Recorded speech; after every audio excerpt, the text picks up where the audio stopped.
bully. Yeah, they're serial bully because they feel like you just haven't picked on any tough people. At least 50 looked like he's taking all challengers. Anyway, I digress. So Mano went on Vlad, and of course, the only clip worth watching is him talking about 50 Cent. We all know the Senior Citizens got an ongoing beef with 50 Cent. And in that conversation, he gave an interesting but different perspective of how a lot of people view 50 in hip-hop. He basically said 50 was a fake nigga, never did nothing, never been through nothing, and the beefs that we know that he's been in, all he's pretty much popular for is being a victim and getting his ass whipped. That was entirely shocking to me. I want to play the clip. Cool, and they had a little workout, little bants. Here we go. Goes and puts up the post and say, well, meaning what exactly? Meaning that you don't think that he did. Here we go. Here we go. I never believed that. I had no reason to. Well, meaning what exactly? Meaning that you don't think that he did gangster activities at various points throughout his life? No, I don't know. I have no way of knowing that. Well, and I don't want to make this whole interview about him, but listen, let me say this. Mano, that's why Vlad called you up there to do the interview about him.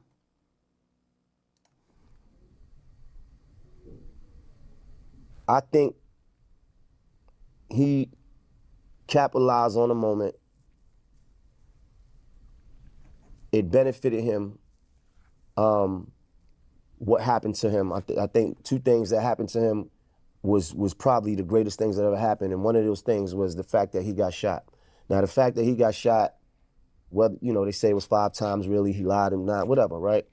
All right. Interesting. That justified him wearing a vest, pictures with guns. It justified the imagery. It gave it a storyline. Oh, all these old niggas trying to kill me. Oh, man, everybody trying to kill me. There's a sense of danger. And then him signing Eminem amplified that. So now you got that storyline, then you got that machine.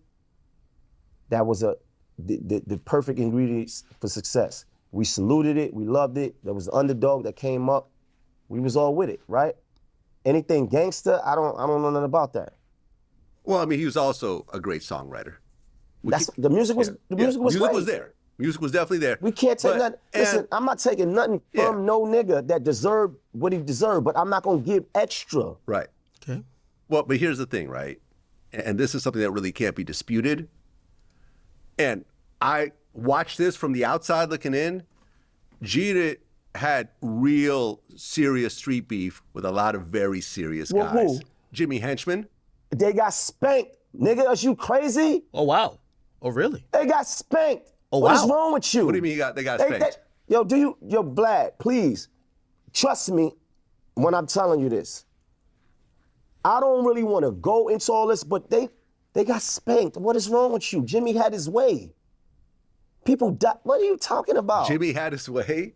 What are you talking about? I mean, Yayo's house got shot up over that situation. I understand that, but ultimately... Think about what you're saying and think about what happened. Meaning what? That Jimmy's doing double life? Listen, in that situation, that situation, they wasn't a victor in that situation, brother. Right. Okay, so what? But I feel like these guys stood their ground. Who stood what ground? I think G-Unit stood their ground. You don't know what you're talking about, bro. Okay. And it's easy to go for with the folklore. What else? Who else? World. You don't even know World. World is my childhood friend. Okay. Listen, this is things. They didn't have beef with World? Listen, that wasn't no. The shooting that happened after the Hot 97? Listen, this is when I don't even want to get into it. Okay. One incident happened, right? You think you really into it with somebody with one incident? Suge Knight. Yo, bro, The listen. stabbing incident at the Vibe Awards. Yo, listen, look, all I'm saying is I don't have no reason to believe the extra gangster shit. You believe whatever you want to believe. I ain't here to tell you. But we're talking about actual Okay, all right. Hold on, let me just... incidents. We saw the video at the Vibe Awards, right? What happened at the Vibe Awards? The guy that attacked them ended up getting stabbed. Attacked who? Attacked Dr. Dre. What Who was with them? What they had that? Yo, bro. They were there with Dr. Dre. Yo, bro, leave me. They were signed to Dr. Dre. Yo, bro, listen to me. I'm not gonna debate you on another man. All I'm speaking from my perspective, and it is what it is. Like, I don't have no reason to believe nothing extra. Those incidents that you talking about, whatever. You know what I'm saying? People lost a lot. Like, look, it don't even matter to me, right? Look, like I said, you believe whatever the fuck you want to believe. I know truth. I think it's all a character act, whatever, man. Now, well, this is why y'all have me here, chat. And I took Mano up on his request. You know, Mano said some things that I never knew about. According to Mano, 50 got spanked in several, altercations or street run-ins. And I guess I'm going to call this segment, Is 50 a fraud? Now, I'm asking a question piggybacking off Mano. I don't know. Well, I know now, but because I've done the research. But I do want to tell you the story, and we do have to watch something. Something that's going to really laboriously point stuff out. But in case you didn't know, I want to give you a quick recap of what he's talking about. He said that, there was a beef between 50 and Jimmy Henchman. And according to Mano, he says 50 completely got spanked. Now, I did so much research trying to figure out like what's what. And, I was reading so much court documents because over time, usually back in the day is like, you hear things on the street. By the time everybody, it's like 10 years, 15 years later, everybody went to trial. Everybody done snitched on each other. Everybody took the stand. You kind of get the real story. So let me kind of break down this idea of 50 Cent and Jimmy Henchman beef. Now, Jimmy Henchman was always one of the people who was wanted. And by the way, this is him here. He was always wanted by hip-hop police. Not only hip-hop police, just police in general. He was like this interesting figure who was like this hustler, but, definitely in the streets. 50 had beef previously, with Preem and whatever. But I want to stick on this one particular beef because that's what Mano was talking about. I'm going to give you a short time lapse of what happened. And then, like usual, I don't want you to take me at my word. You're going to see much more conversation about it. So essentially, Jimmy Henchman basically starts managing the game after the game signed to G-Unit. And according to what people on 50's side say, they kind of accuse Jimmy Henchman of being the main antagonist that gets in the game's ear to say, man, fuck 50. You could be bigger than him. You just got to go against him. Okay? The game starts going against 50. Okay? It's really tense at this point. 50 really, obviously, 50's like the big artist is in third, but there's a whole G-Unit crew. Reportedly, Jimmy Henchman goes to an event and this is kind of how it really started, and I'm going to start with the violent stuff. Jimmy Henchman and someone goes to a concert at the Apollo Theater. While at the theater or at the event, there was some G-Unit niggas. And they basically confronted Jimmy and they said, what's up with your nigga game? What's up with him? What's popping with him? And supposedly, as the story goes, these G-Unit dudes who was pressing Jimmy Henchman, and he's with like one or two people, they eventually say, listen, we got a problem. Like, what's up? It's a typical New York thing. We got a problem. And they usually try to show themselves. Supposedly, there's a guy named Maserati Fox. We'll get back to him. He pulls a pistol and he's like, what's up? Now, there was no violence that happened. But that was the clear signal that this beef had gotten off the rails. Like these situations with, this tension with 50 and the game. And this guy now who's like managing, but is like meddling into like these different things. We see the game kind of with Fat Joe, all the people that 50's kind of going at because they're cool with Ja. And essentially, G-Unit niggas pull a pistol. By the way, I'll let you know when 50's involved, but G-Unit is just a bunch of niggas. Guy Maserati Fox pulls the gun. When he pulls, when that happens, no violence happens. Apparently, they kind of act like they got something too. And, cooler heads did prevail. That's good. And they left. Well, Jimmy Henchman is not no pushover. He wasn't going to take that punkin' and sunnin' lightly. And subsequently, what he ended up doing, he was going to retaliate for that. And because guns came out, he showed his true character. He wasn't scared of making them guns really sound. There's slightly different reports. Some people say same night. A lot of reports I keep hearing say a couple days later. A couple days later,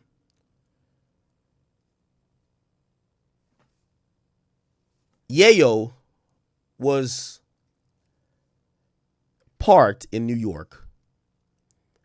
And he was in a truck that was bulletproof, but his Bentley was right in front of the truck. Apparently, a gunman sent by Jimmy Henchman pulled up, shot up the car. It was a clear message to 50 Cent and them. Y'all niggas think y'all could pull guns out on us and try to intimidate us. Nigga, y'all will die fucking with us. That's how it goes.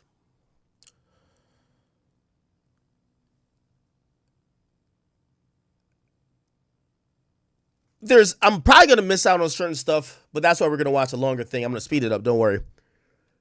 But from there on, the beef really devolved into a lot of violence.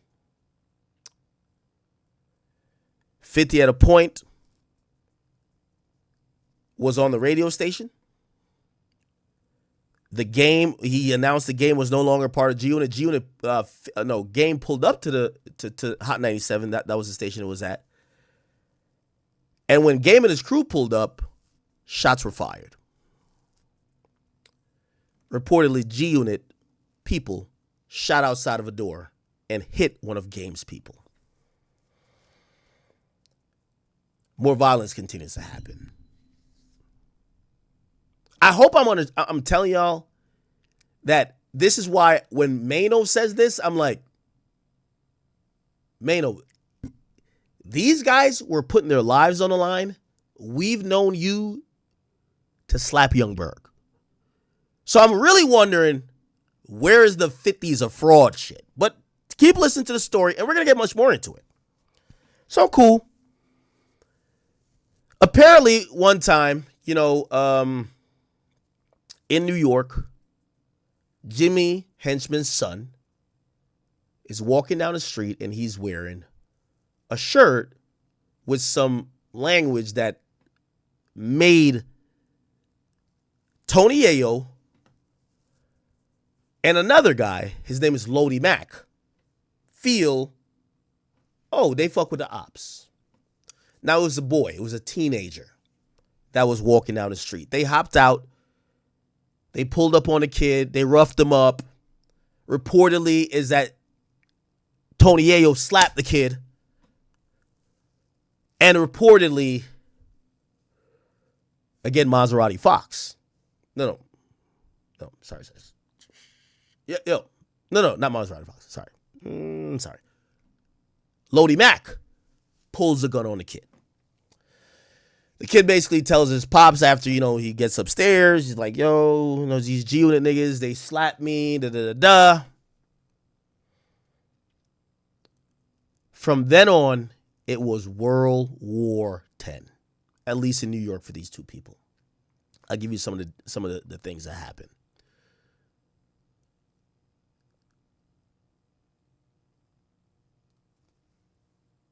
Tony Yayo's car gets firebombed. Tony Yayo's mom's house gets shot up. They tried to shoot and either hurt 50 or somebody in G Unit when 50 was doing a video shoot. They were pulling up to shoot at it. By the way, they shot at Tony Yayo's house supposedly 70 times with some gun with a silencer on it. They brought the same gun to go shoot up the music video shoot that 50 was at, trying to kill 50.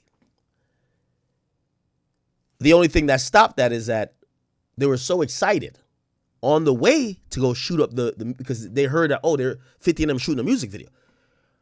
On the way to shoot it up, the gun went off in the car. That spoiled everything because they were following somebody who was supposed to be working for security for that day. So they were like, all right, security going to bring us to the guys. We're going to shoot that whole shit up. And the gun went off. That spoiled that. Some other stuff happened, and you're going to hear more or less of it, but 50 had like this guy, one of the guys who ended up going down the 6ix9ine thing, his name is Crippy. He has a brother named Monster. That was like one of the bodyguards, main guys for 50. He started doing certain stuff to send, apparently, him and some other people start doing things to make sure the other side knew, hey, if y'all could shoot up cars, we could shoot up cars too. Jimmy Henchman gets mad because he says 50 is always in a bulletproof vehicle. You can't catch him lacking. He's just always in a bulletproof vehicle.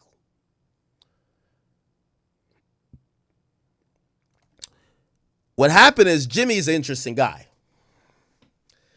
He's like Flacco. Or really just say he's really like a civilian. He's like me. He'll use any method to defeat his opponent. He'll get them locked up. He'll kill them. He'll do anything. There's even an interesting time right before, because remember his son got slapped. Right before he got revenge for his son getting slapped, and yes, somebody died. He said, man, I can't even sleep. This guy was so thirsty for revenge, he couldn't sleep.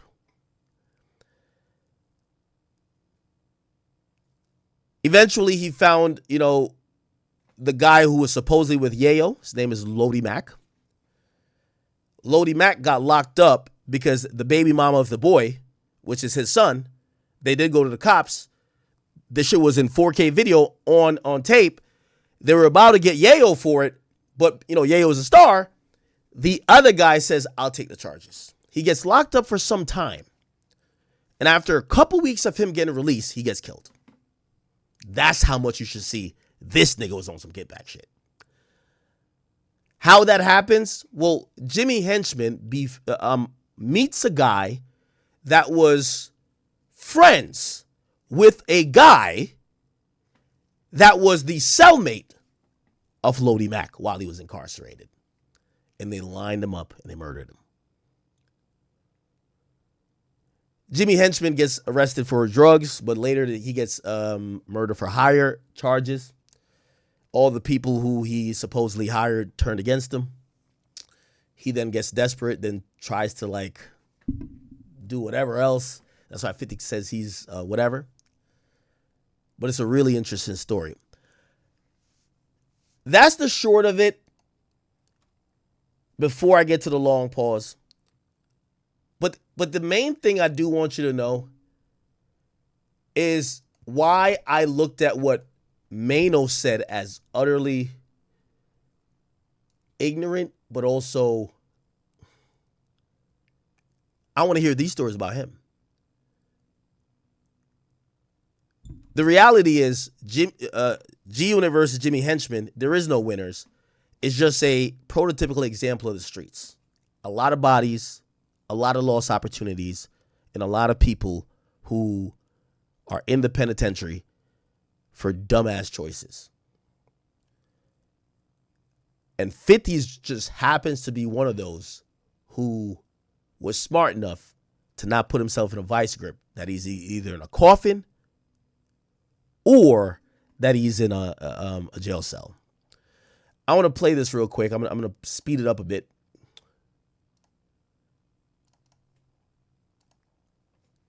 But it's worth it. No, that's the court version. Sorry.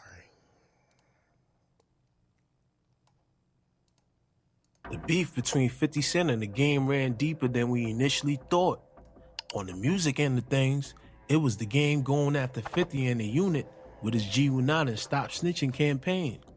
On the street side, it was Jimmy Henchman, Is this sped up? the game's manager, Oh, hold on, who not was yet. just thirsty for blood, so it was all-out war between both crew. When it was all said and done, the folks pushing the Stop Snitching campaign ended up snitching on each other after the feud between 50 and them led to multiple violent acts, including the hit on the G-Unit affiliate, Lodi Mac. Now, again, also I want to say, I'm going to tell you why all this information was so new to me. I mostly thought all that tough shit when it came to the game and 50 was from like the game and some West Coast niggas.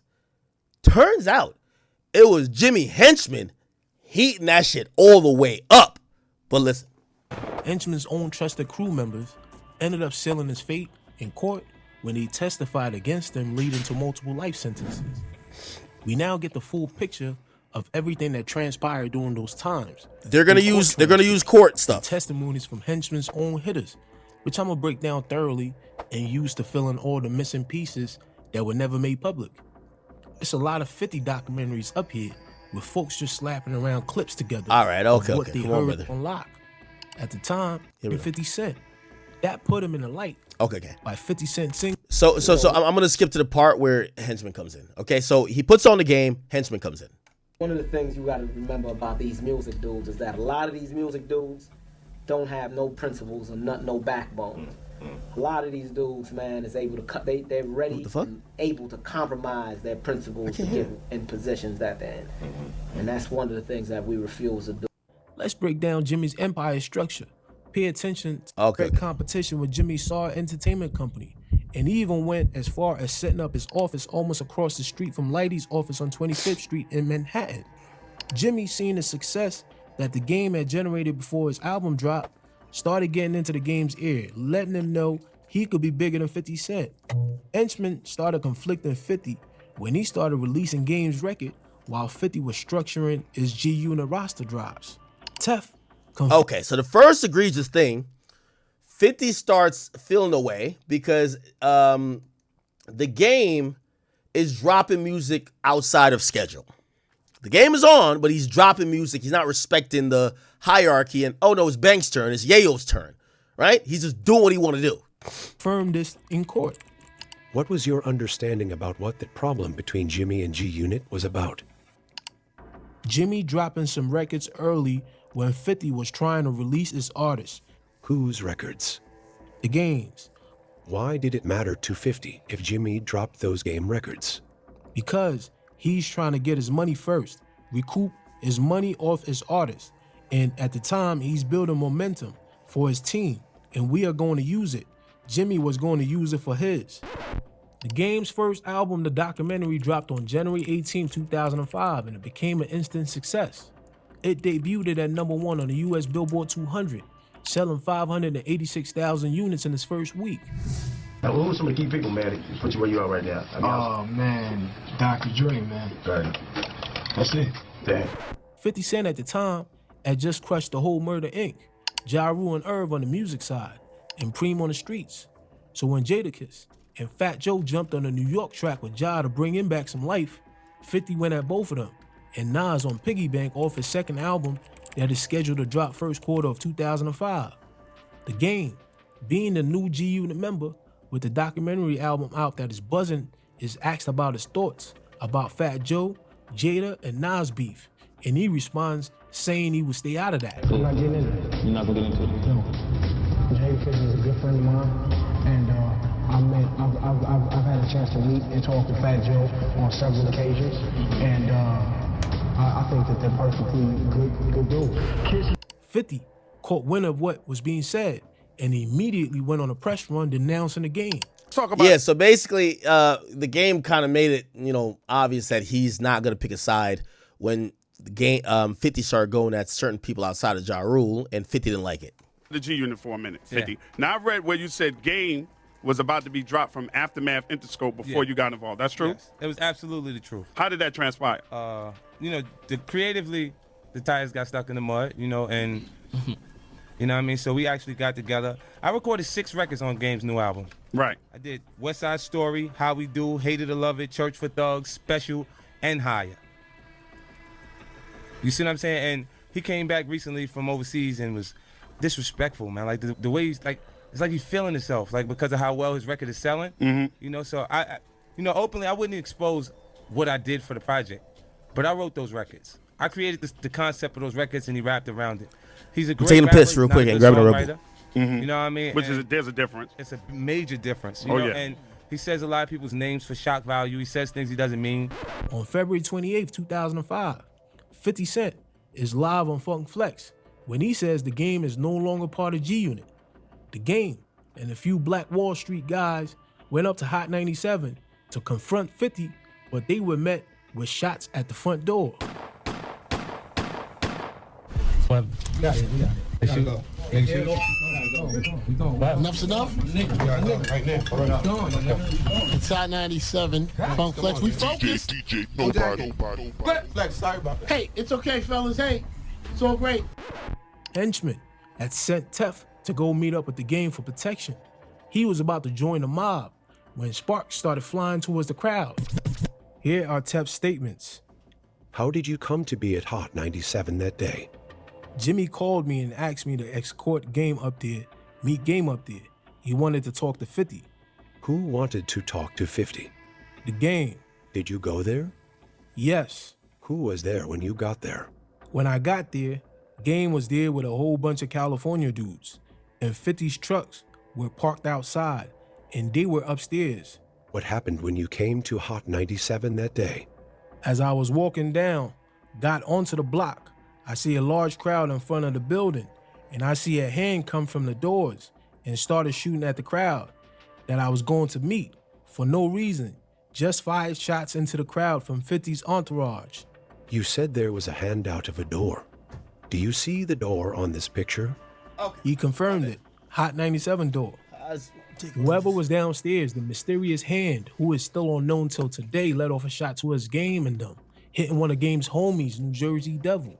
Tef says the Game was teary-eyed and shook up after the incident and wanted something to happen. So Tef took it up on himself to wait at Violator's office, but seeing that nobody came there, shot up the building. According to Tef, Henchman was not too happy about the Game using his guys for free. He made them pay for that. Did anyone order you to do the shooting at Violator Records? No. Did you talk to anyone about the shooting afterwards? Yes. Chat, this is really compelling. It's giving you a lot of backstory to 50 Cent's, you know, I'm gonna be honest with you. I watched this, I did watch it before. I didn't know it was this deep. Like some of this stuff, like I heard street rumors, but like it all did come out in court. That's why this is so good, because you're hearing the court testimony now. I hope you guys aren't bored, but tell me if you are. If you guys aren't bored, I'll watch it with y'all. If y'all get bored, we'll move on to something else. But it's gonna get super deep, and then you'll get to find out who 50 really is. Who did you talk to? I spoke to Jimmy. What did you say to him, and what did he say in response? I don't remember the whole conversation, but it was more or less that he said, don't be doing that stuff for them dudes, and don't be doing that stuff for free. My whole thing to Game was, if we do this, if you do this, we fuck hip-hop up. And it's hard for me to say that, because I come from the streets too. For me to look at Game and say, you shot your friend, but don't do anything. On March 3rd, 2005, 50 drops his second album, The Massacre, which debuted at #1 on the US Billboard 200, selling 1.15 million copies in its first 4 days and staying atop the chart for 6 weeks after its release. It was scheduled to release back on February 15th. The original title for the album was the St. Valentine's Day Massacre, but Interscope wasn't interested, so Fifth leaks Disco Inferno to force their hand. It became an instant success. Nobody at the time was doing those type of numbers in any music genre, so that automatically put 50 at the top of the game. Piggy Bank. The track was causing a lot of commotion, and all the people he had dissed are now throwing back shots. And now Fifth and his West Coast protege are beefing. So the controversies helped generate a huge buzz around the album. Fans, they're a bit skeptical about the timing of things though. Some were saying the beef was a promotional stunt, but the OGs like the Rev Run and the Russell Simmons, they knew better. Shots been fired. It ain't no promotional stunt. It's real. And in order to change the negative narration in hip-hop, Rev Run and Russell Simmons, they set up a meeting calling for a truce on the 8th year anniversary of Biggie's passing on March 9th of 2005. Both 50 and the Game, they didn't look too thrilled to be there, but they still did it. That truce was short-lived though. They both had the two hottest albums in the game at the moment, and they're both doing interviews and press runs. And people are starting to whisper that the Game's album might be better than 50's, in which Game wasn't giving 50 any credit for all the songs he had helped them with on the album. I'm not gonna say that he didn't help with the project, because he played a small part in the success of the documentary. G-Unit is here, 50's here, and Game can be anywhere in between that and probably even bigger. My bad. This one in Beef DVDs, I remember hearing this guy on. I thought he was just like a hip hop commentator. I didn't really realize who he was at the time. And you can't suppress that. You can't suppress that with just G-Unit. 50's the type of guy that lives and believes in certain principles derived from the 48th law of power. I heard you say once, M's a general, but he knows how to be a soldier with Dre. You're a general, but you know how to be a soldier with M and Dre. And that's just being conscious of yourself. Because, the laws of power, you never outshine the master. Mm-hmm. If you got somebody that's actually over you in your chain of command, you always... Law number 1, never try to outshine a master. Law number 15, crush your enemies totally. The Game finally lets his true feelings be known at Summer Jam stage that year in 2005. Damn, I remember this.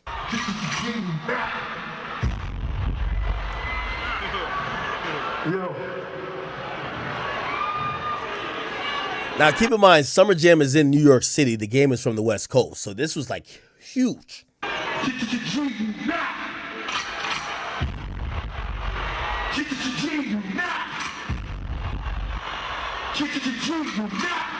Game was feeling confident because of his ties to Jimmy Henchman and his strong team. So he went on a full-blown lyrical war against 50 and the unit. He dropped 300 bars, which I think should go down as one of the best diss songs of all time. This song and their beef basically split up 50's huge fan base at the time. The Game also started his G-Unit and the No Snitching campaign. He comes to New York and links up with Fat Joe in the BX, and also goes to Queens around 50's stomping ground, where a huge G-Unit poster is hanging in front of the building. We all assumed it was the Game's doing at the time, but he was just the face. So that's important to know. 50 Game beef was really never 50 and Game. It was really 50 and Jimmy Henchman. The Game was the face. Stuff you took to the That's actually my first stop. I'm going to Queens to see about this G-Unit billboard. I heard speak. So you're running with this? I mean, not just going. Now, some people feel like Game was playing dumb, but a lot of people were like, the Game don't have no East Coast niggas, and no West Coast niggas really did nothing. So really, it was always 50 and it was always Jimmy Henchman doing all the shit to make Game look like he was, because there was a time it looked like the Game was just running through everywhere, but apparently it was more Jimmy Henchman. I want to see it. I don't know who did it. I just want to see it. Oh. We thought you did it. We thought it was you. Game even went all the way to Connecticut to 50th Street, trespassing and creeping through the bushes in the neighborhood for a Stop Snitching, Stop Lying DVD that he put out that summer. All this was going on while 50 Cent was overseas, and 50 had a lot of beef coming his way now because of that diss towards Fat Joe and Jadakiss. Throughout the months that followed, both sides went after each other on numerous interviews and a lot of diss records back and forth, all of which generated huge interest in the media and more record sales. Controversy sells. Shout out to Gaddafi and his sons for having us out Venice. I appreciate the half a mil, baby. for 30 minutes? Anytime, man. 747. I'm serious, man. You need to come play for my team. Hey, man. Hey, that Jimmy, man. See, that's why I don't like the old school niggas, man. I really don't like them old school niggas. Now, you know Jimmy told him to do that. Go out there and say, she do not. On the surface, all we saw was the game dissing 50. But now 50 is throwing in Jimmy Henchman's name in the mix, letting us know who was pulling the strings behind the scene. But I don't think people caught on back then. The game dropped Doctors Advocate I didn't catch on. Album on November 14th, 2006 with the absence of Dr. Dre, who has to pick sides because of the back and forth going on. Doctors Advocate debuted at #1 on the US Billboard 200, selling 358,000 copies in its first week, making it Game's second #1 album on the chart.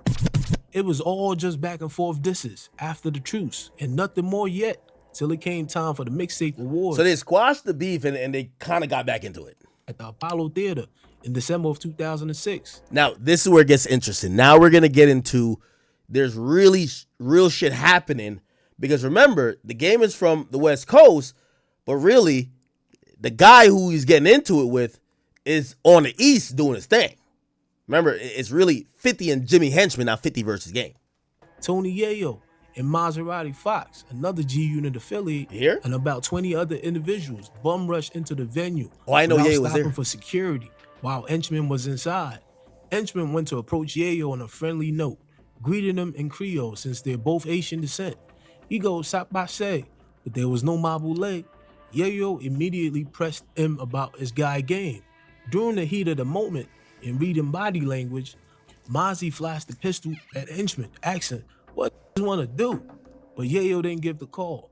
Henchman was with Tef and Abdullah, and they managed to slip away through a back door of the theater. Tef had just beat his gun case the day before from an incident where Henchman had him stake out Chris Lighty's office, but police did a stop and frisk on him, and he ended up getting booked.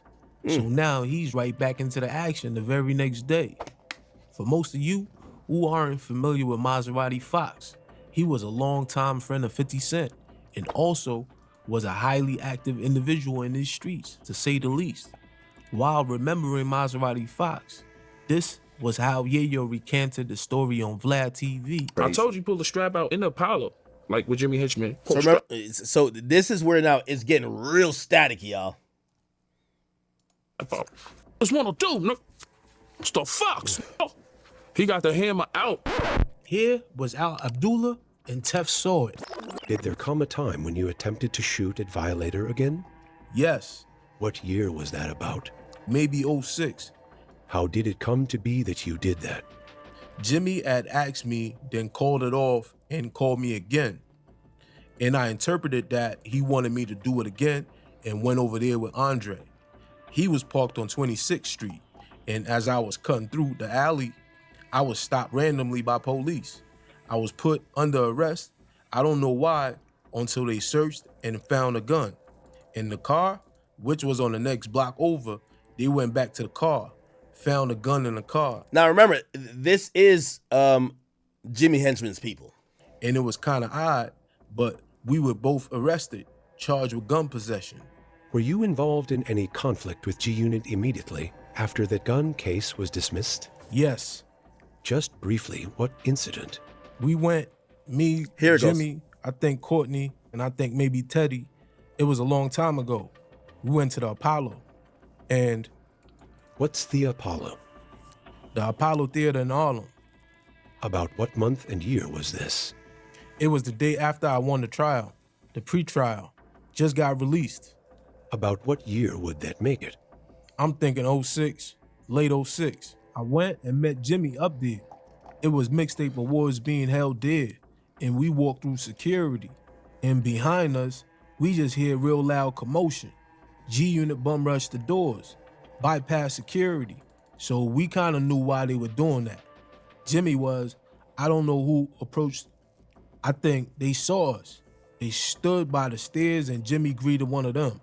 Greeted Tony Yayo in a friendly manner in Creole. Qu'est-ce se passe? It's like, hi, how you doing? I guess. And he wasn't. So I just want to point out, and again, we're fact checking Mano on everything he's saying. Okay?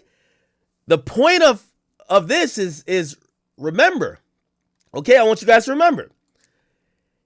It looks like after the whole game, it kind of falls out. G-Unit tries to press Henchman, like, what's good with Game?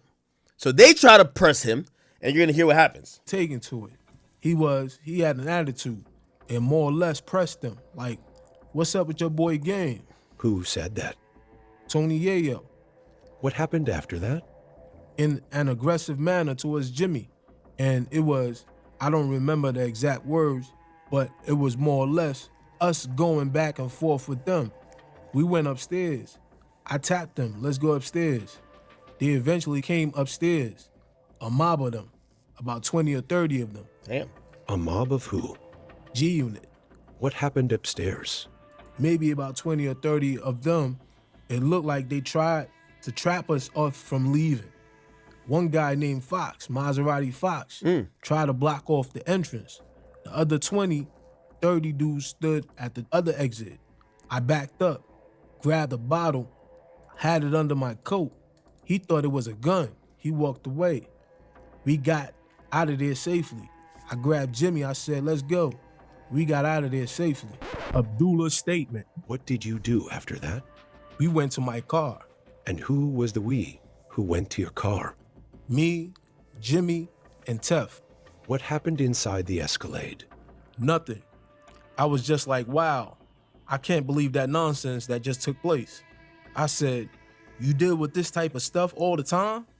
He was just like, that's all right, man. I'll deal with it later on. Who said that? Jimmy. I was like, well, I'm going to deal with it right now. I made a called Akbar. Told him to bring me some situations over. I had a problem. What did you mean by that? My guns. Why were you asking for guns? Because I intended on using So them. G-Unit punks Jimmy Henchman. Yayo's there. That's I had a newfound respect for what you call it again? For Yayo, because I didn't know Yayo was really on the ground like this. Yayo and Maserati Fox made a crucial mistake. They showed their hands and didn't use it to a gangster with a lot of money and resources in the streets. It was on now. Yayo's Bentley got shot up that same night. Okay, so in this version, the same day they kind of like almost try to press them in the Apollo Theater. They're saying the same day they shoot up. Jimmy Henchman supposedly gets people to shoot up his Bentley. Holy shit! Days later, Diddy tried to broker a truce between Chris Lighty and Henchman, but the two started scuffling and Diddy had to break it up. Sometime after that incident, Tef testified about how 50 of them spotted Henchman at a restaurant and chased him down the highway, but he got away, and he had to ship his cars to Miami to avoid detection. Were there ever any attempted acts against Jimmy? He told me about one. What did he tell you? That, well, I told you about, the Apollo. And he told me about a time that he was at a restaurant and he saw 50 Cent. And when he was leaving, he felt like they tried to ambush him. They were following him on the West Side Highway and tried to pull up on him. And somehow he got away. Did he say anything to you about what, if anything, he did after that incident? He got rid of the car that he was driving that they knew he would be in, and he sent it down to Miami. 50 Cent the rapper, he'll be known as 50 Cent the rapper, and 50 Cent the street legend will be known as 50 Cent the street legend. There's no comparison. To me, that's a great honor to know that I knew that person who influenced that. I'm not living the fantasy of the music business. I need to keep firm on the ground because I don't know when I'm gonna be banned from this game. On March 24th, 2007, after all the back and forth and cat and mouse games, Yayo and Lodi Mac run into a kid wearing a Czar Entertainment hoodie by Henchman's office. It was 14-year-old Jabulani, Henchman's son. Tony Yayo slapped the kid, and Lodi flashed a pistol at him, all caught on surveillance cameras, sending a very, very strong message to his pops. This incident will change the whole course of this beef, because right after that incident... So it says that 50, it says that Yayo did a slapping, but that slapping is the thing that really got everything off the rails, right? Like, this dude's son gets slapped. Jimmy had blood all in his eyes, and he wouldn't stop till he saw one of them in a coffin. He was personally involved in some of the getbacks against 50 and them. He wanted to get them legally on the streets and through music. On that same day, Chris Lighty's brother was slashed by Tef. Henchman didn't want to involve Chris Lighty because he felt like he didn't have anything to do with that. But Tef pumped him up, letting him know all bets are off now and it's personal. What happened when you got to the office? Walked in the office and I saw Jimmy, Teddy, and Jabulani. Jimmy was upset. Jabulani looked upset, he looked like he might have been crying, a little shaken up. About how old was Jabulani at that time? About 13, 14 maybe. What did you learn happened? That G-Unit had slapped him up, roughed him up, and pulled out guns on him. Did you learn who, if anyone, from G-Unit was involved? I heard Yayo and 50 might have been in the truck, but at that time, that was, and some other street guys. What happened when you got down? So they're saying that maybe 50 was on a scene when this person gets slapped up or whatever, or this kid actually. But now, remember, it's getting violent. Then they slap the guy who they want's kid. We were all talking, all just congregating downstairs. Somebody said, "That's Chris Lighty's brother walking past. Him and another guy." I spoke to Jimmy. I asked him what he wanted to do. If I remember right, he was like, I don't remember the exact words, but it was more like they didn't have nothing to do with it. And I just didn't agree with it. I felt like, and I explained to him that, they did that to your son. All gloves should be off. What was Jimmy's reaction, if anything, when you said all gloves should be off? He just looked at me and he just nodded. He nodded his head like in agreement. He got in deep thought. He just nodded his head in agreement. Now, I want to give you a little bit of precursor as we're watching this. This guy's, the reason why we're hearing this info, he testified.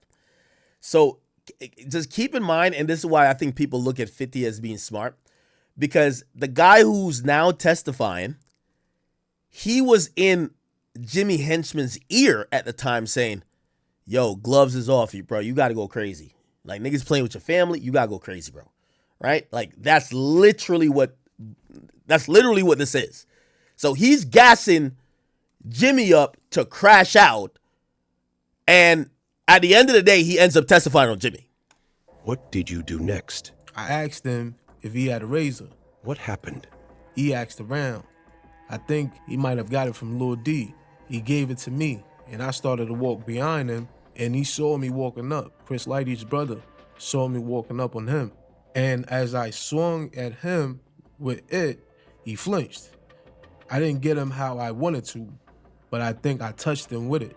Mr. Stewart, did you see Jimmy's attitude towards the feud in the G-Unit change at all during this time? Yes. What did you notice? He was always upset. Did you discuss with Jimmy a way that you were going to approach that rivalry with G-Unit? Yes, he told me a way. What was the way? That he will deal with it with the law, with the streets, and through the media. So let's start with the first one. Through the law. What do you mean by that? That he was gonna have his baby mother press charges against him. Tony Yayo and Lodi Mac ended up getting charged for the assault. Yayo got probation and Lodi took the rap. Henchman had people outside sitting at the courthouse to catch license plates so they can get G-Unit affiliate addresses. Tef sheds light on a get back. Yo, they were trying to kill 50 so bad. They were at the I guess it was criminal, but because the baby mama pressed charges, they were just sitting there waiting to get license plates because they were trying to kill somebody from G-Unit. Wow. Like both sides were involved in. A lot of back and forth shootings and car bombings because 50 and his team had bulletproof trucks. The targets were 50, Yayo, and Jalil Walters, aka Baja, or Monster. Okay. Now, I'm glad that this is mentioned. This guy name is this was 50's security for a very long time. His cousin, his cousin's name is Crippy, and he was rolling around with 6ix9ine, and he got sent to jail, obviously, because of that. But everybody that knows 50 knows that this guy Monster has been a security, okay? And I want to just rewind that you guys could hear what was said. Car bombings, because 50 and his team had bulletproof trucks. The Listen. targets were 50, Yayo, and Jalil Walters, aka Baja, or Monster. Monster was 50 top street guy and security at the time. They already shot at Yayo at the Apollo, but luckily he was in his bulletproof truck beyond it. On April 20th, 2007, Tony Yayo's mother's house was shot up. Damn. Did you ever conduct surveillance of G Unit members? Yes. What did you do? Go to their houses, get their phone records, get their phone numbers, and get their call list. Incoming, outgoing call list. I ain't gonna lie to you, chat. This is like, you know when people talk about real beef? This is real beef. Like, these niggas want to kill people badly. Holy shit. Find addresses, go to their houses, stake out their houses. Did you ever do that surveillance with anyone else? Yes. Who were some of the people you did it with? Jason. I've done it with Jimmy, Andre. Do you remember any particular times of surveillance? Yes. What do you remember? I remember a couple of times I was outside Baja's house. A couple of times I was outside his sister's house. A time we went to Tony Yayo's mother's house. Do you remember Damn. any times with Jason? Niggas say he went to Tony Yayo's mother's house. This is how bad Jimmy Henchman wanted to kill 50. And wanted to kill, like, you know, even Tony Yayo, because he's like, yo, y'all slapped my son. Wow. Yes. What do you remember about the time with Jason? A few incidents with Jason. One time we drove through Baja's block. We were staking out his sister's house. That was like their headquarters. Another time, we went to Tony Yayo's mother's house, looking for his brother, but we weren't sure. I never seen him before. I was relying on Jason to point him out. I was looking to shoot him, and Jason said he... What the fuck?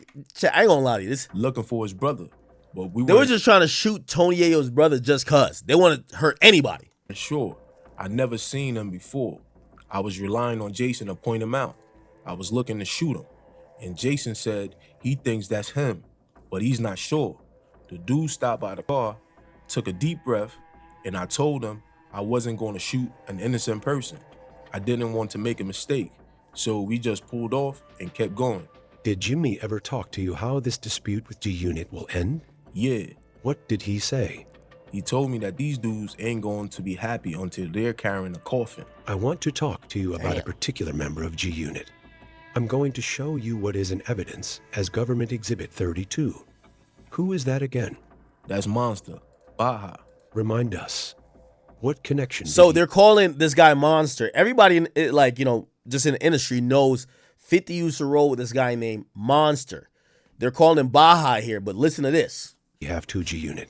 That was Tony Yayo's road manager and 50's right hand, the street dude. Did you ever commit or attempt to commit any acts of violence against Baja? Yes. About how many acts do you remember? A lot. What period are we talking about? From... What time period? From about 2007 to maybe 09. Can you briefly list the acts that you remember? I remember sending one of my homeboys to shoot up his house. Sending one. And I guess that's why, like, some people are like, you know, when it comes to like beef and shit like that, bro, dudes' houses was getting shot up. They really want 50 and Yayo. They really want 50 and Yayo, right? And I think Yayo has that plausible deniability to be like, well, I slapped the nigga because 50's my nigga. But that shit don't matter.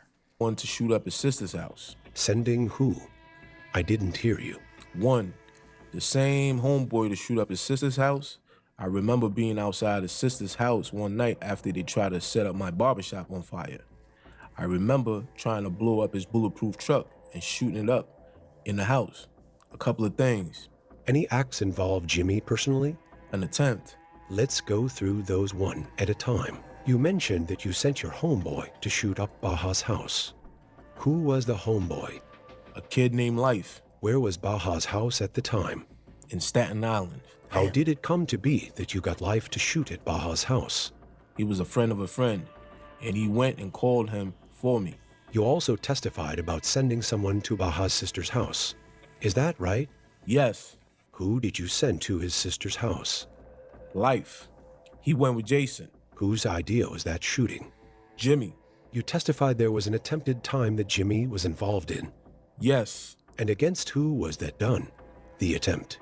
Against Baja at his house. The same house on Staten Island? Yes. How did it come to be that you went to Baja's house with Jimmy? I don't understand the question. Why did you end up there? He told me to meet him there. Who told you that? Jimmy. What did you do when you saw Jimmy in That's the Jimmy Red Henchman. expedition? Got in. Did you start talking to him? Yes. What did you talk about? Spoke about he wanted Baja's house shot up. What did you do next? Got the gun.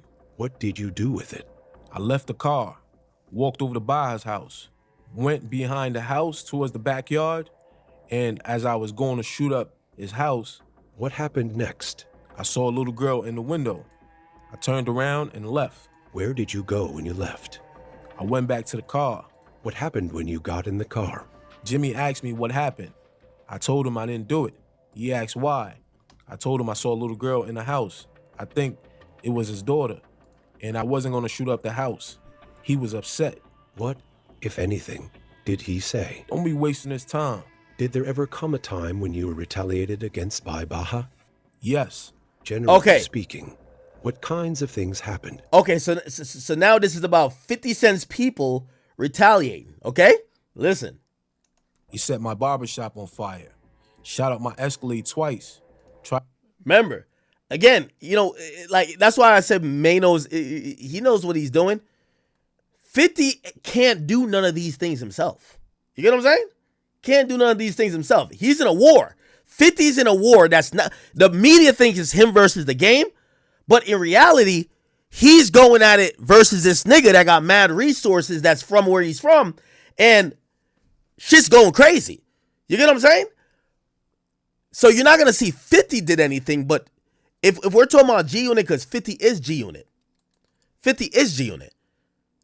So there's, like, we heard all this stuff. They shot up Yayo's mama's house. They shot up Yayo's Bentley. They did that to G-Unit. But now we're hearing what G-Unit did to them. And yes, it all comes because of Monster. Did he say? Don't be wasting his time. Did there ever come a time when you were retaliated against by Baja? Yes. Generally speaking, what kinds of things happened? He set my barbershop on fire. Shot up my Escalade twice. Tried to kidnap my brother. Can you describe for the jury what happened the first time they shot at your Escalade? Yeah. We were followed through Staten Island, sitting, talking to a friend.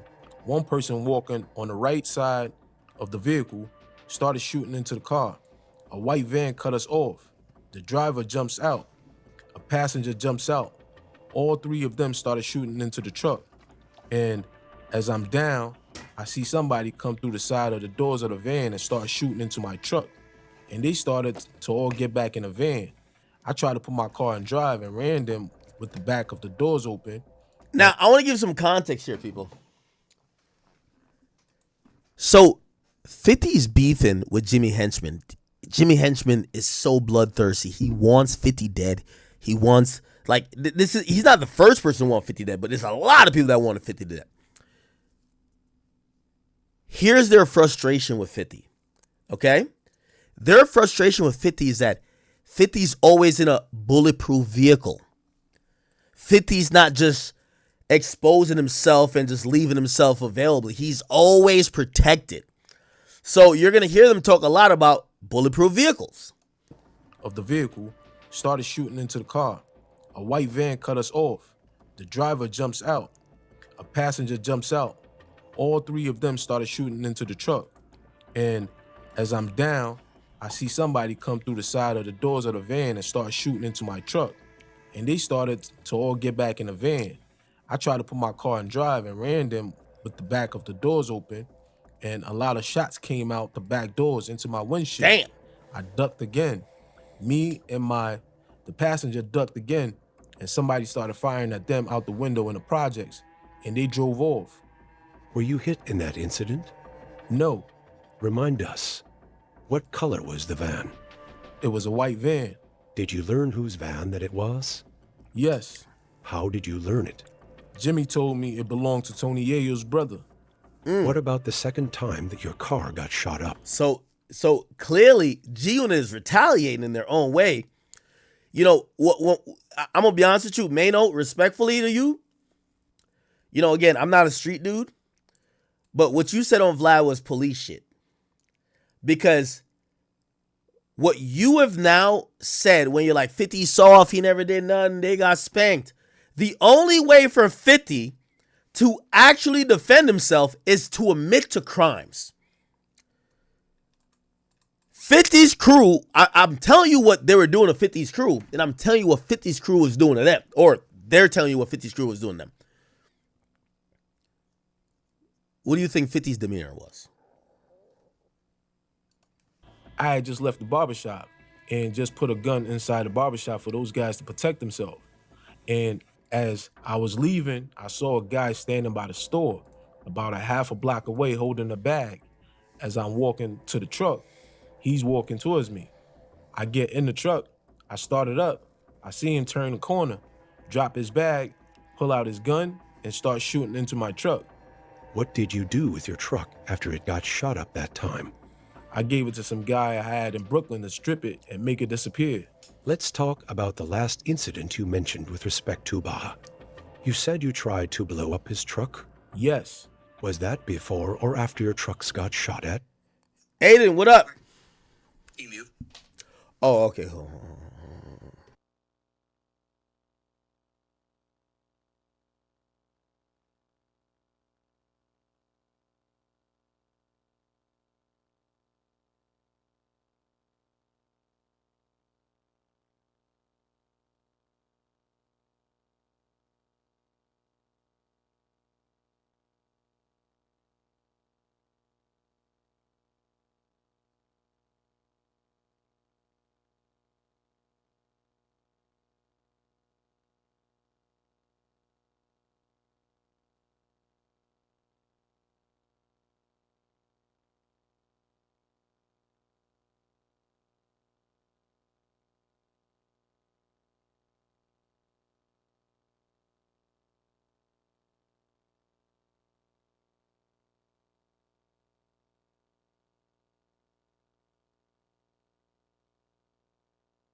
I apologize, Chad. I'm sorry.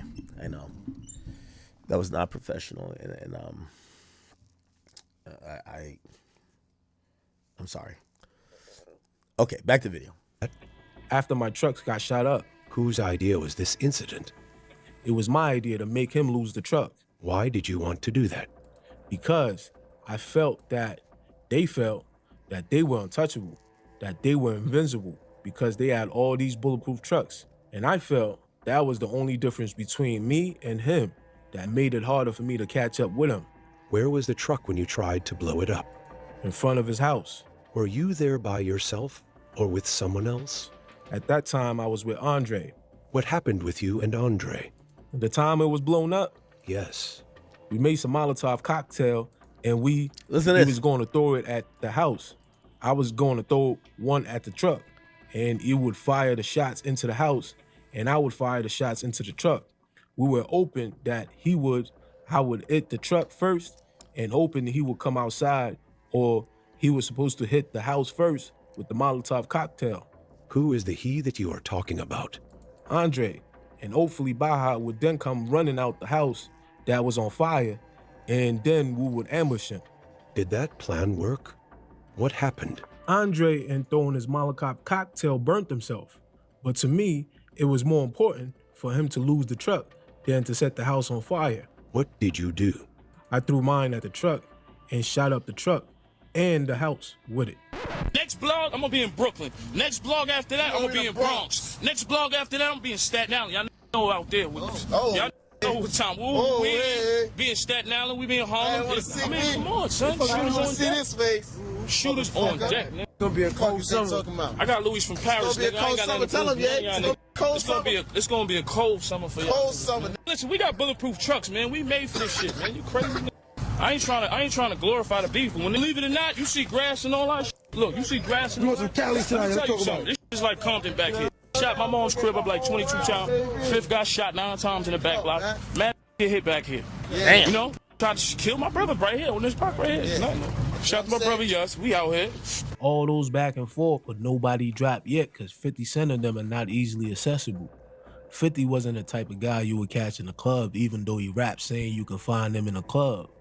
50 moved militant, no unnecessary pop-ups and heavy protection around them, from the bulletproof trucks to the ex-Marines and military personnel he had as security. Even WAC 100 would attest to that. You don't see them unless they want you to see them. And even if you do see them, when you see them, you can't get to them. He played with us on purpose. Like, yo, WAC, 50 he gonna be at the SLS hotel. What? Yeah, little bar area over there. He gonna be coming down. Paul Rule, we through there. This one is on. He pulled up in this motherfucking SLS hotel, come in that motherfucker, like 10 of us. We coming in this motherfucker, and I stop, I'm looking around. I'm like, something don't seem right about this scenery. Man, had about 8 Navy SEALs, this shit in the air, just moving with the tactical head. They see this, big, got the moving, they positioned around us, to look back at us and smirk. Yeah, we ain't got no win with that. See you later, homie. We ain't got no. He did that on the West Coast. He did that. Like, that's what I'm saying. Took a bag. So it was all cat and mouse game between both camps till it came time for 50 Cent and Akon video shoot in Bayonne, New Jersey. Listen to this. On October 22nd, 2007. I told you about this. 50 Cent's third album, Curtis, had just dropped on September 7, 2007, and he had to shoot videos for his single. Henchman, who is thirsty for blood, is waiting on them in a parking lot nearby, ready to ambush with his silencer on his pistol. His adrenaline was all the way at 1,000 that he had accidentally let off a shot in the car, causing it to jam and malfunction while they were following one of 50's security team members from the shoot. With respect to this incident, walk us through what happened. We had found out that they were shooting a video. G-Unit was shooting a video somewhere in New Jersey, in Bayonne. And so we went over there. And when it was over, we followed one of the cars leaving there, which was the bodyguard. And on the way back to New York, and right before the Holland Tunnel, we ended up right next to him where Jimmy tried to shoot out the back window, but the gun jammed and it didn't go off. When you got off the ramp, you said Jimmy tried to shoot. Yeah. What weapon did he use? The same machine gun. The machine gun he used to shoot Yeo's mother's house. Right. It's the one with the silencer? Right. What did you hear? I heard a sound because after it jammed, he was trying to, I guess, fix it, and it went off in the car. It shot through the floor. Sounded like a thud or something. Damn. Luckily for 50 Cent and them at the time, the plot wasn't successful. G-Unit dropped their Terminate on Sight album in July of 2008, their second and last commercial drop as a unit. This was, in my opinion, their best collaboration as they all went super hard because people were starting to lose interest in their music. The album debuted at number 4 on the US Billboard 200 with sales of 102,000 copies in its first week. The Game drops LAX album on August 26, 2008, and it debuted at number 2 on the US Billboard 200, selling 238,000 copies in its first week. My Life, featuring Lil Wayne, was a dope single, and Game has completely abandoned his G-Unit attacks on WAC. 2 years go by, and Henchman gets information that Lodi Mack, who took the rap for Yayo, was coming home from prison. Slim, a member of Jimmy's crew, was locked up with Lodi Mack, but Lodi had no idea, and Slim befriended Lodi's bunkmate, who then lines Lodi up with Slim.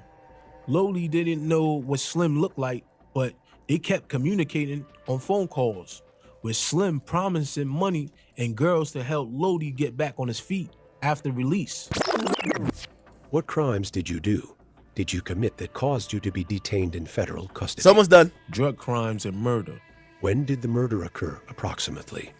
2009, September. And where did the murder occur? In the Bronx, New York. If you know, who was the victim of the murder? Lowell Fletcher. Did he have any nicknames?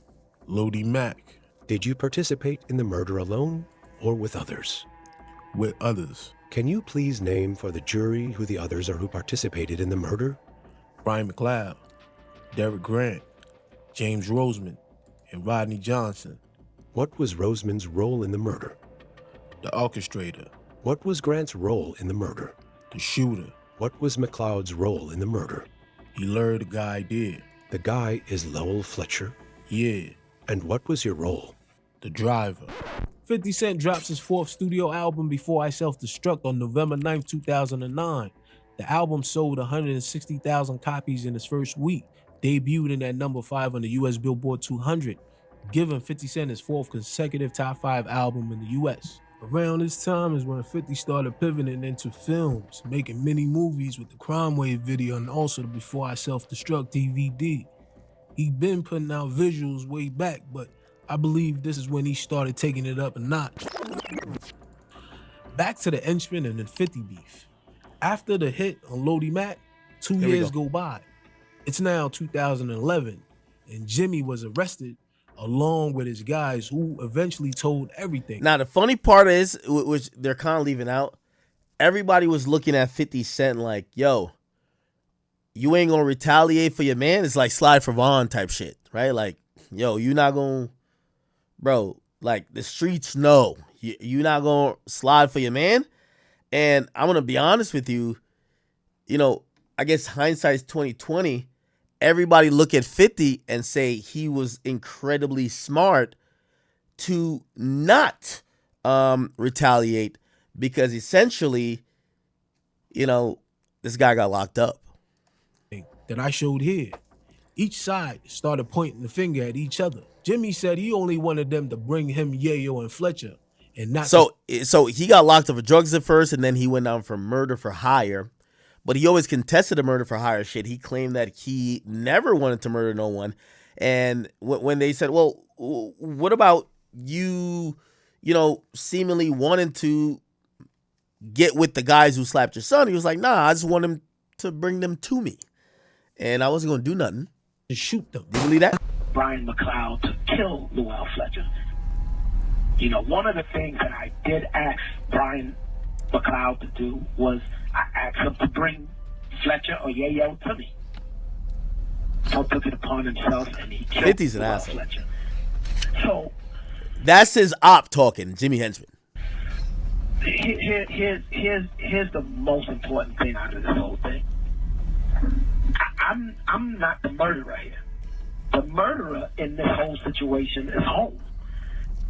All he had to do was point the finger at me, and he went home. And I'm in jail for life when I never hired him to kill anyone. So, you know. Oh, gee, Jimmy the Rat. What 50 was referring to was the case Jimmy had in Cali back in the day. The New York Daily News also reported on it. But in an interview with the person that was allegedly snitched on, he claimed something totally different. The Game dropped his 4th album, the Red Album, in August of 2011.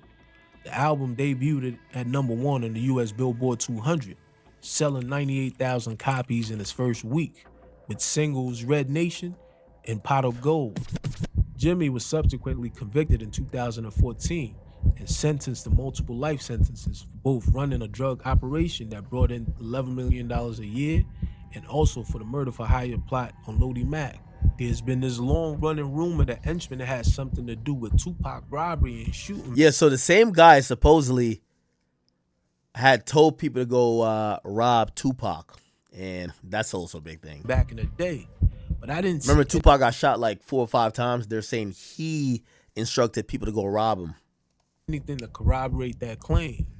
What I did find on Jason Williams' superseding docs is where it states cooperating witness number 3 further end Roseman's trust when, in 2005, he shot rival rap producer Suge Knight at Roseman's behest inside a crowded nightclub in Miami, Florida.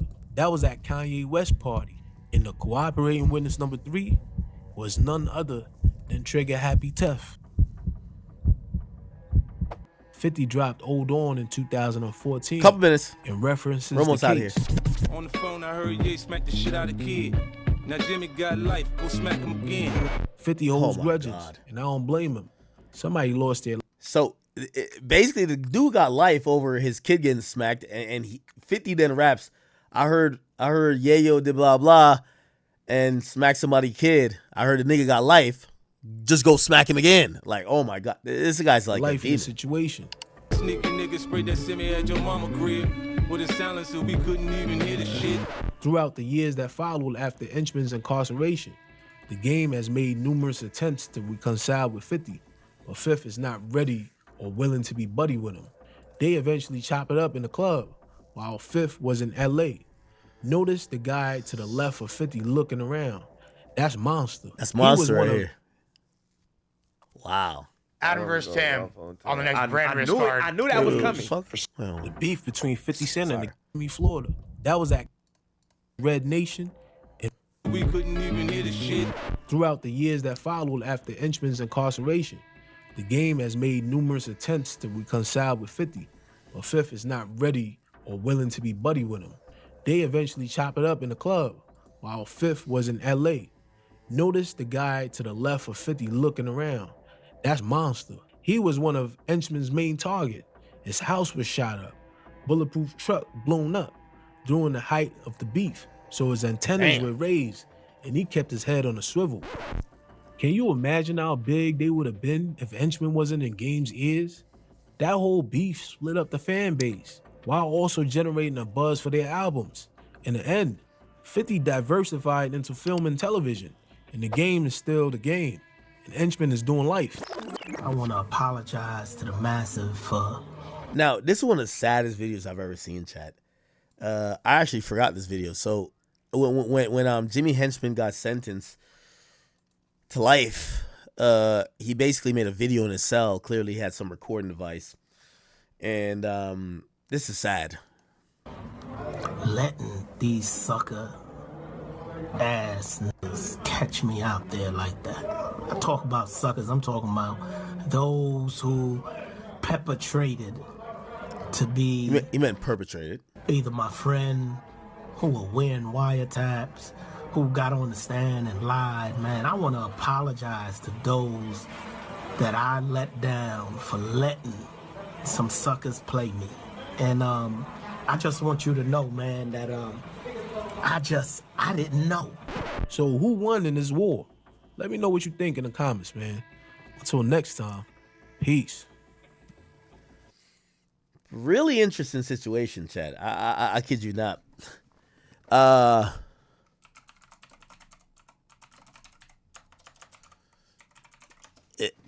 That apology is like, it's kind of eerie, Chad. I'm not even gonna lie to you. This is the apology that Jimmy Henchman does when he, like, after he pretty much gets slammed. And not gonna lie, it's kind of like, it's kind of cryptic, Chad. Listen, hold on. Here's a full one. Man, I want to apologize. I want to apologize to the massive for letting these sucker ass niggas catch me out there like that. I talk about suckers, I'm talking about those who perpetrated to be either my friend who were wearing wiretaps, who got on the stand and lied. Man, I want to apologize to those that I let down for letting some suckers play me. And I just want you to know. So, NBA YoungBoy has 12 kids and he has 2 more on the way. I ain't gonna lie, gang. YB, he's making his own team. You feel me? 12 kids, probably like 10 BMs, 11 BMs. Like, that's what he's supposed to do. Like, Malu Trevejo said that she was pregnant at one point. Another girl said that she was pregnant. Like, YB is just putting a baby in all these women, bro. And I will never forget the interview. He said that he doesn't really care about being a father. He just likes to, you feel me? Yeah. But let me know how you guys feel about all of this. Do you think NBA YoungBoy will pass 20 kids by the end of 2025? Or will he do it in 2026? Because we know he's about to have like 4 or 5 kids a year minimum. So we will see.